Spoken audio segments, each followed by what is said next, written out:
Hi welcome to മാറ്റ്കം. ഇന്നത്തെ ഇവിടെ നമ്മൾ ഡിസ്കസ് ചെയ്യാനായിട്ട് പോകുന്നത് ലാസ്റ്റ് ഗ്രേഡ് CR1 അല്ല OA എക്സാമിനകത്ത് ചോദിച്ച ക്വാണ്ടിറ്റേറ്റീവ് ആപ്റ്റിറ്റ്യൂഡ് ആൻഡ് റീസണിംഗ് പാർട്ടിലുള്ള കുറെ ക്വസ്റ്റ്യൻസ് ആണ്. നമ്മൾ ഓൾറെഡി ഇതിന്റെ ഫസ്റ്റ് പാർട്ട് അപ്ലോഡ് ചെയ്തിരുന്നു. ക്വസ്റ്റ്യൻ പേപ്പർ കോഡ് 170/2024 എന്നുള്ള ക്വസ്റ്റ്യൻസ് നമ്മൾ ഡിസ്കസ് ചെയ്യാനായിട്ട് പോകുന്നത്. വീഡിയോ യൂസ്ഫുൾ ആകുമെന്ന് വിശ്വസിക്കുന്നു. നിങ്ങൾക്ക് എന്തെങ്കിലും ക്ലാരിറ്റി ആവശ്യമുണ്ടെങ്കിൽ അത് കമന്റ് സെക്ഷനിൽ ചോദിക്കുക. ഇതുപോലെ ഇൻഫോർമേറ്റീവ് കണ്ടന്റ്സ് ലഭിക്കുന്നതിന് വേണ്ടി ചാനൽ സബ്സ്ക്രൈബ് ചെയ്യുക. സോ നമുക്ക് ക്വസ്റ്റ്യൻസിലേക്ക് പോവാം.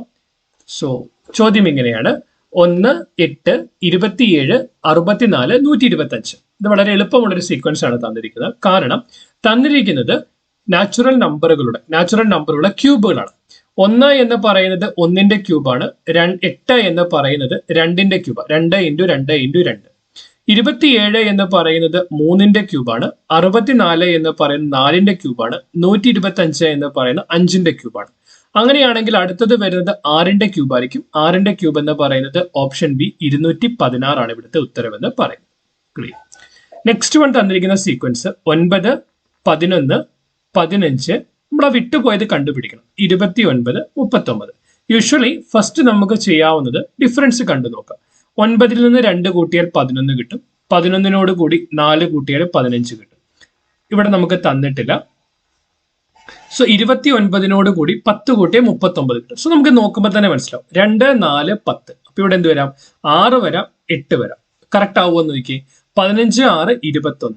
21, 8, 29. സോ നമ്പർ എന്ത് വന്നു? 21 വന്നു. സോ ഓപ്ഷൻ ഡി ആണ് ഇവിടുത്തെ ആൻസർ എന്ന് പറയുന്നത്. ക്ലിയർ. അടുത്ത ചോദ്യം. ഐ കോഡ് ചെയ്തിരിക്കുന്നത് 828 എന്നാണ്. ഐ കോഡ് ചെയ്തിരിക്കുന്നത് 828 എന്നാണ്.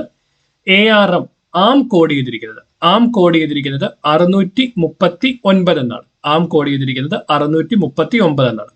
അങ്ങനെയാണെങ്കിൽ ഇയറിന്റെ കോഡാണ് നമ്മൾ കണ്ടുപിടിക്കേണ്ടത്. വളരെ ഈസിയായ സീക്വൻസ് ആണ്. E for 8. സോ ഇക്ക് 8 ആണ്. സോ ഇക്ക് 8 കൊടുത്ത് നോക്കാം. എക്ക് 6 ആണ്. എക്ക് 6 കൊടുക്കാം. 6ന് 3 കൊടുക്കാം. സോ ഇയറിന്റെ കോഡ് 863. സോ ഓപ്ഷൻ സി ആയിരിക്കും ഇവിടുത്തെ ആൻസർ എന്ന് പറയുന്നത്. ക്ലിയർ. ഓപ്ഷൻ സി ആയിരിക്കും ഇവിടുത്തെ ആൻസർ എന്ന് പറയും. ഡൺ. അടുത്ത ചോദ്യം. ബാബു എ എന്ന സ്ഥലത്ത് നിന്ന് യാത്ര പുറപ്പെട്ട് 6 കിലോമീറ്റർ കിഴക്കോട്ട് സഞ്ചരിച്ച് ബിയിലെത്തി. ബിയിൽ നിന്നും വീണ്ടും ഇടത്തോട്ട് തിരിഞ്ഞ് 3 കിലോമീറ്റർ സഞ്ചരിച്ച് സിയിലെത്തി.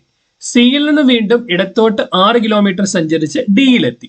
എയിൽ നിന്ന് എത്ര കിലോമീറ്റർ അകലെയാണ് ബാബു ഇപ്പോൾ നിൽക്കുന്നത്? സോ ഇത് കണ്ടുപിടിക്കാനായിട്ട് നമ്മൾ നോക്കിയാൽ ഇത് നോർത്ത്, സൗത്ത്, ഈസ്റ്റ്, വെസ്റ്റ്, അതായത് കിഴക്ക്, പടിഞ്ഞാറ്. സോ ഇത് പറഞ്ഞിരിക്കുന്നത് എന്താണ്? ബാബു എ എന്ന് പറയുന്നൊരു പോയിന്റ് ഇവിടെ നിന്ന് കിഴക്കോട്ട്, സോ റൈറ്റിലേക്ക് എന്തായാലും പോയി 6 കിലോമീറ്റർ പോയി. 6 കിലോമീറ്റർ പോയപ്പോൾ ബി എന്ന് പറയുന്ന പോയിന്റിൽ ബാബു എത്തി. ബാബു ബിയിൽ നിന്ന് ഇടത്തോട്ട് തിരിഞ്ഞു. അപ്പൊ ഇങ്ങനെ കണ്ടുപിടിക്കാൻ വേണ്ടി എന്ത് വെച്ചാൽ ഈ ബി എന്ന് പറയുന്ന പോയിന്റിനെ നിങ്ങളുടെ നേരെയാക്കുക. സോ നമ്മളിപ്പോ ഇങ്ങനെ നോക്കി കഴിഞ്ഞാൽ ബി എന്ന് പറയുന്നത് നമുക്ക് ഇങ്ങനെ വെക്കാം.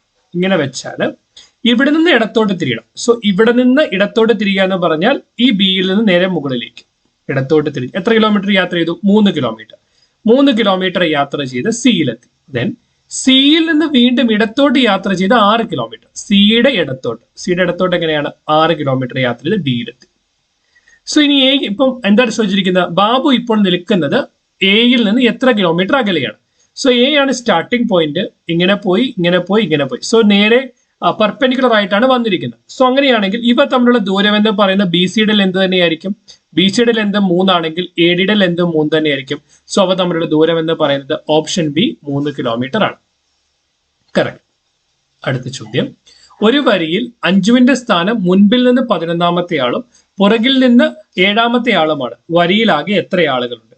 സോ അഞ്ജു എന്ന് പറയുന്ന ഒരു വ്യക്തി, അഞ്ജു ഒരു ലൈനിൽ നിൽക്കുവാണ്. അവളുടെ മുമ്പിൽ നിന്ന് എണ്ണുമ്പോൾ 11ാമതാണ്. മുമ്പിൽ നിന്ന് 11ാമത് വരണമെങ്കിൽ അതിന്റെ അർത്ഥം എന്താ? മുമ്പിൽ 10 പേര് കൂടിയുണ്ട്. ദെൻ പുറകിൽ നിന്ന് എണ്ണുമ്പോൾ 7ാമത്തെ ആളാണ്. അതിന്റെ അർത്ഥം എന്താണ്? അഞ്ജുവിന് പുറകിൽ വീണ്ടും 6 പേരും കൂടിയുണ്ട്. മൊത്തം എത്ര പേരായി? 10 6 16 പ്ലസ് 5 17. സോ ഓപ്ഷൻ ഡി ആണ് ഇവിടുത്തെ ആൻസർ എന്ന് പറയുന്നത്. Clear. Next one. 2.02 divided by 202. 2.02 divided by 202. ഇങ്ങനെ ചോദ്യം ചോദിക്കുമ്പോൾ ചെയ്യേണ്ട കാര്യം എന്ന് പറയുന്നത് തന്നിരിക്കുന്ന ഡെസിമൽ പ്ലേസിനെ മാറ്റി എഴുതുക. എത്ര ഡെസിമൽ ഉണ്ട്? 1, 2 ഡെസിമൽ ഉണ്ട്. സോ 2 ഡെസിമൽ പ്ലേസ് ഉള്ളത്. 2 ഡെസിമൽ പ്ലേസ് മാറ്റി നമുക്ക് എന്താ എഴുതാം? 202 ഡിവൈഡ് ബൈ 202. അപ്പൊ എന്ത് കിട്ടും? 1 കിട്ടും. അതിനുശേഷം ഈ ഡെസിമൽ പ്ലേസിനെ ഇൻട്രൊഡ്യൂസ് ചെയ്യുക. 2 ഡെസിമൽ പ്ലേസിനെ ഇൻട്രൊഡ്യൂസ് ചെയ്യണം. അപ്പം 1ലേക്ക് ഒരു ഡെസിമൽ പ്ലേസിനെ ഇൻട്രൊഡ്യൂസ് ചെയ്ത് എന്ത് കിട്ടും? 0.1 കിട്ടും. ഒരു ഡെസിമൽ പ്ലേസ് കൂടി ഇൻട്രൊഡ്യൂസ് ചെയ്ത് നമുക്ക് എന്ത് കിട്ടും? 0.01 കിട്ടും. സോ ആൻസർ എന്താ പറയുന്നത്? 0.01 ആയിരിക്കും. ഇതിനോട് 0.01. അതിനുശേഷം ഡെസിമലിന്റെ നമ്പറിന് ശേഷം 0 സിഗ്നിഫിക്കൻസ് ഇല്ല ലാസ്റ്റ് ആയിട്ട് ഇടുന്നെങ്കിൽ. സോ 0.01ഉം 0.010യും സെയിം തന്നെയാണ്. സോ ഓപ്ഷൻ സി ആണ് ഇവിടുത്തെ ആൻസർ എന്ന് പറയുന്നത്. ക്ലിയർ? അടുത്ത ചോദ്യം, x:y 4:3 ആണ്, y:z 6:y ആണ്. അതായത് x:y 4:3 ആണ്. അതിന്റെ അർത്ഥം എന്താണ്?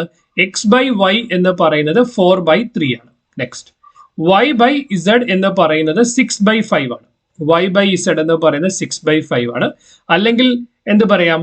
അങ്ങനെയാണെങ്കിൽ x/y into y/z, x/y into y/z multiply ചെയ്താൽ നമുക്ക് എന്ത് കിട്ടും? വൈയും വൈയും ക്യാൻസൽ ആയിപ്പോ നമുക്ക് ബാക്കി എന്തുണ്ട്? 4/3 into 6/5. 6 4 24 divided by 15. Left hand സൈഡിൽ എന്ത് കിട്ടും? x/z. x/z 24/15 എന്ന് പറയുന്ന അർത്ഥം എന്താ? x:z equal to 24:50. So option D ആണ് ഇവിടുത്തെ ആൻസർ എന്ന് പറയുന്നത്. ഡൺ. അടുത്ത ചോദ്യം, ഇപ്പോൾ വാച്ചിൽ 12 മണി, ക്ലോക്കിൽ 12:15 ആകുന്നതിന് എത്ര സെക്കൻഡ് കഴിയണം? സോ 12ൽ നിന്ന് 12:15ലേക്ക്, 12 മണിയിൽ നിന്ന് 12:15ലേക്ക് മൊത്തം എത്രയാണുള്ളത്? 15 മിനിറ്റ് ആണുള്ളത്. 15 മിനിറ്റ് ആണുള്ളത്. 1 മിനിറ്റ് എന്ന് പറയുന്നത് 60 സെക്കൻഡ് ആണെങ്കിൽ 15 മിനിറ്റ് എന്ന് പറയുമ്പോൾ 15 into 60 900 സെക്കൻഡ്. എത്ര സെക്കൻഡ് കഴിയണം? 900 സെക്കൻഡ് കഴിയണം. ഓപ്ഷൻ സി ആയിരിക്കും ഇവിടുത്തെ ആൻസർ എന്ന് പറയുന്നത്. ഡൺ.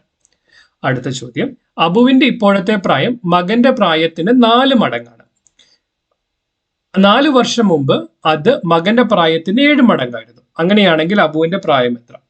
സോ അബുവിന്റെ ഇപ്പോഴത്തെ പ്രായം മകന്റെ പ്രായത്തിന് 4 മടങ്ങ്. അപ്പൊ കുറവുള്ളത് ഏതാണ്? മകന്റെ പ്രായമാണ്. അങ്ങനെ മകന്റെ പ്രായത്തിന് നമ്മൾ എക്സ് ആയിട്ട് അസ്യൂം ചെയ്താൽ ഇപ്പോൾ മകന്റെ പ്രായത്തിന് 4 മടങ്ങാണ് അബുവിന്റെ പ്രായം. സോ അബുവിന്റെ പ്രായം എന്ത് വരും? 4x വരും. 4 വർഷം മുമ്പ്, അപ്പൊ എന്താ നമുക്ക് 4 വർഷമുള്ള വയസ്സ് എന്ന് പറഞ്ഞ അർത്ഥം എന്താ? ഇതിൽ നിന്ന് 4 വർഷം കുറയ്ക്കണം. 4 വർഷം മുമ്പ് എന്ന് പറയുമ്പോൾ x-4, 4x നമ്മൾ 4x - 4. കറക്റ്റ്?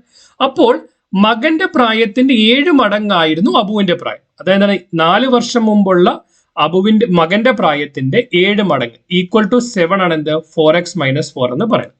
ബ്രാക്കറ്റ് ഓപ്പൺ ചെയ്ത് എന്ത് കിട്ടും? 7x - 28 ഈക്വൽ ടു 4x - 4 എന്ന് എഴുതാൻ പറ്റും. സോ എക്സിനെ എല്ലാം ഒരു സൈഡിലേക്ക് കൊണ്ടുവന്നാൽ 7x - 4x equal to 28 negative ആണ്, അപ്പുറത്തെല്ലാം പോസിറ്റീവ് ആവും. 28 - 4 ഈക്വൽ ടു 24. ഇപ്പൊ എന്ത് കിട്ടി? 3x ഈക്വൽ ടു 24 എന്ന് കിട്ടി. അതായത് എക്സ് എന്ന് പറയുന്നത് 24 ഡിവൈഡ് ബൈ 3 8 എന്ന് കിട്ടി. സോ മകന്റെ ഇപ്പോഴത്തെ പ്രായം 8 ആണ്. അങ്ങനെയാണെങ്കിൽ അബുവിന്റെ ഇപ്പോഴത്തെ പ്രായം 4 × 8 32. ഓപ്ഷൻ ബി ആയിരിക്കും ഇവിടുത്തെ ആൻസർ എന്ന് പറയുന്നത്. ഡൺ. അടുത്ത ചോദ്യം, ഒരു ട്രയാങ്കിൾ ആണ് തന്നിരിക്കുന്നത്. അപ്പൊ ട്രയാങ്കിൾ തരുമ്പോൾ യൂഷ്വലി ആ വെർട്ടിസസിൽ തന്നിരിക്കുന്ന നമ്പറുകളും സെന്ററിൽ തന്നിരിക്കുന്ന നമ്പറും തമ്മിൽ എന്തെങ്കിലും ബന്ധം കാണും. മൾട്ടിപ്ലിക്കേഷനോ അഡീഷനോ ഡിവിഷനോ എന്തെങ്കിലും കാണും. ഇവിടെ നമ്മൾ നോക്കിയാൽ 8 4 8 4 32 32 3 96 1 4 4 6 4 24. അങ്ങനെയാണെങ്കിൽ എന്താണ്? വെർട്ടിസസുകൾ മൾട്ടിപ്ലൈ ചെയ്യുന്നതാണ് സെന്ററിൽ തന്നിരിക്കുന്ന നമ്പർ. സോ ഇവിടെ എന്ത് വരും? ഈ ക്വസ്റ്റ്യൻ മാർക്ക് ഇൻറ്റു 9 × 8 72 കിട്ടണം. 9 8 72. അപ്പൊ അതിലൂടെ ഏത് നമ്പർ മൾട്ടിപ്ലൈ ചെയ്താൽ 72 തന്നെ കിട്ടുന്നത്? 1 മൾട്ടിപ്ലൈ ചെയ്താൽ. സോ ആൻസർ എന്ന് പറയുന്നത് ഓപ്ഷൻ ഡി 1 ആയിരിക്കും ഇവിടുത്തെ ആൻസർ എന്ന് പറയുന്നത്. വീഡിയോ യൂസ്ഫുൾ ആണെന്ന് വിശ്വസിക്കുന്നു. നിങ്ങൾക്ക് എന്തെങ്കിലും ക്ലാരിറ്റി ആവശ്യമുണ്ടെങ്കിൽ അത് കമന്റ് സെക്ഷനിൽ ചോദിക്കാം. As a token of gratitude, please like to this particular video, share with your friends, subscribe to our channel. Keep watching, keep learning. Thanks for watching. Bye.